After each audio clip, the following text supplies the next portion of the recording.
Hey everybody, Blaise here, and I am super excited to let you know that I have finally finished my brand new How to Draw Birds of Prey. This is something we've been getting a lot of requests for a long time, and so we started it about 4 months ago, finally finished it. It's turned out to be, I think, one of my most extensive courses yet.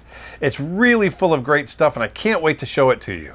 We start out with an introduction to basic anatomy. It's in this section that I show you how the body is built, how the head is built, even how the legs and feet work.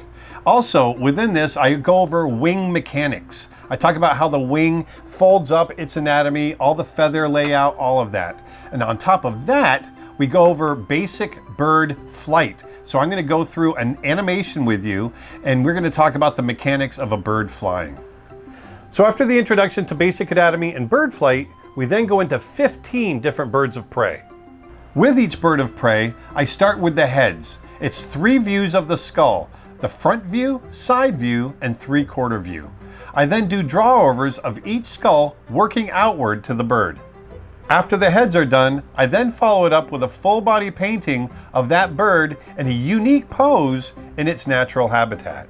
The birds that I'm going to cover in this course include the bald eagle, harpy eagle, the Andean condor, the peregrine falcon, red-tailed hawk, swallow-tailed kite, Everglades kite, the stellar sea eagle, the golden eagle, ospreys, great horned owl, the barn owl, the ferruginous hawk, the northern goshawk, and finally the gyrfalcon.